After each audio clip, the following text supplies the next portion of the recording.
Assalamualaikum warahmatullahi wabarakatuh, and good morning to all of you.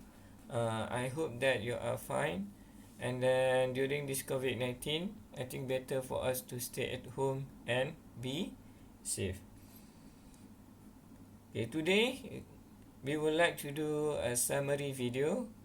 I think this is the first time we doing it.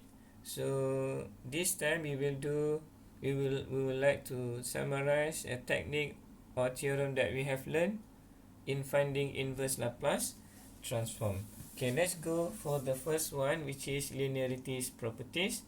So when we have two function, and then of course we multiply the function with its coefficient, which is alpha and beta.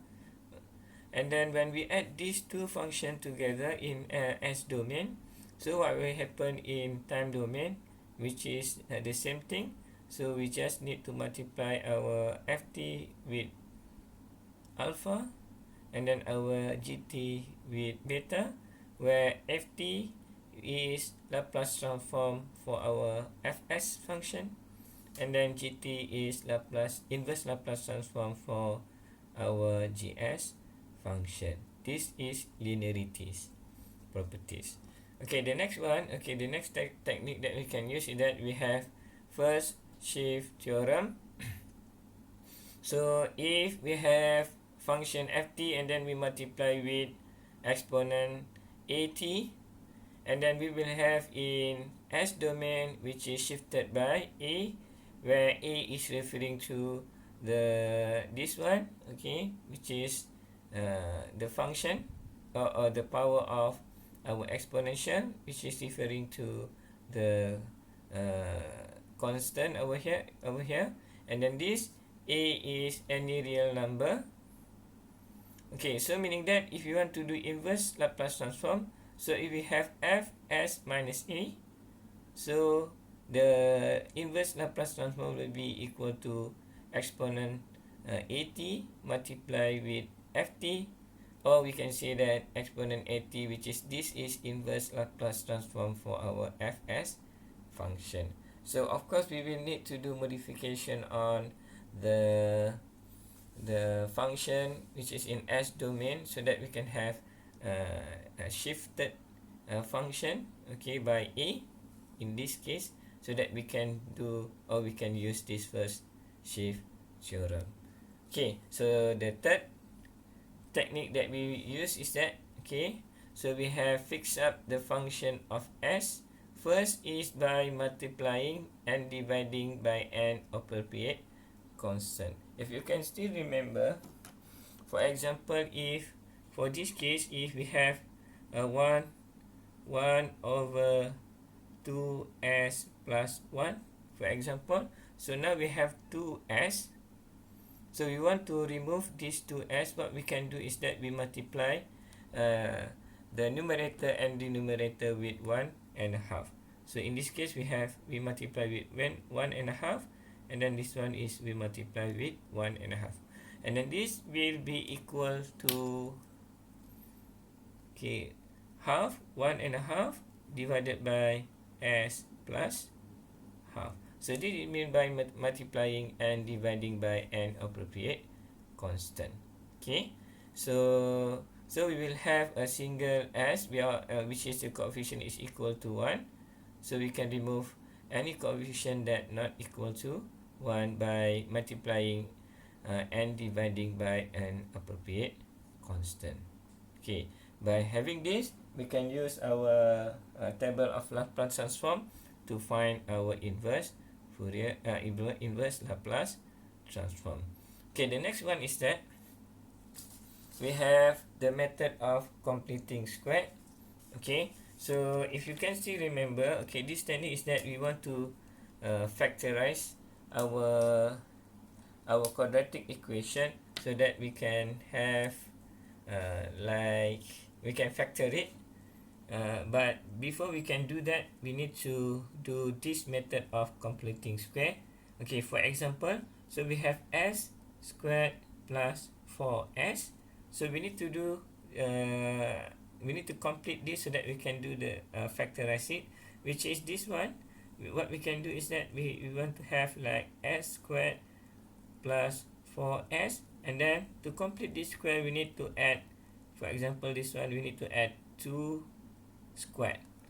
Okay, and then when we add 2 squared, which is equal to 4, so we need to minus it with 2 squared. This is what it means by completing square. And then now we have a quadratic equation which has a constant at the back here, and then this one we can factorize it. Okay, you can use your calculator if you want. Okay, for this one, this will be equal to s plus 2 squared, okay, and then minus 2 squared. Okay, this is made by a completing square. So we have this one, and then we complete this quadratic equation so that we can factor it, and then we must minus it. Okay, so in this case we minus with 2 squared. This is by method of completing square. And then for the third one, partial fraction expansion method. Okay, I think you can still remember for partial fraction expansion method. So we have 4 types over here. Okay, so if you have a rational function, okay, which is a proper function, so we can divide it into sum of partial fraction, okay, which is the denominator is much more simpler compared to your rational function. So that it means, so we have 4 types in partial fraction, which is the first type of partial fraction is when your denominator has a linear function which is the highest power, okay, for our denominator is equal to 1. So this is fall into first type of partial fraction. Okay, so the second type is when the denominator has a quadratic function, okay, meaning that the highest power of your denominator is equal to 2. So in this case, the most important thing is what you need to do is that the numerator will be equal to ax plus b. For if you compare with the first type of partial fraction, when we have a linear function of denominator, so the numerator is just a function. But for second type, so we have a linear function which is ax plus b. And then we have the third type of partial fraction, okay, where now the denominator has a function with power n.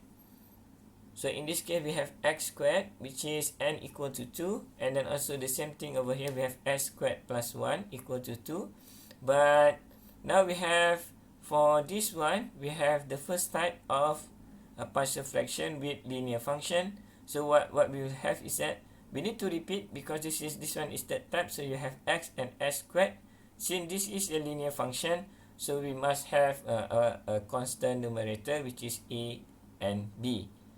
Okay, otherwise, if you have a quadratic function like this, so of course for with power n, so we need to repeat this x squared plus 1 and then x squared plus 1, and then you must square it again.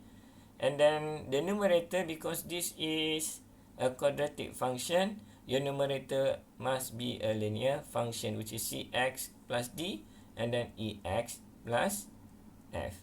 And then for the fourth type, if you have an improper rational function, what you need to do is that you need to divide it further, so that you can have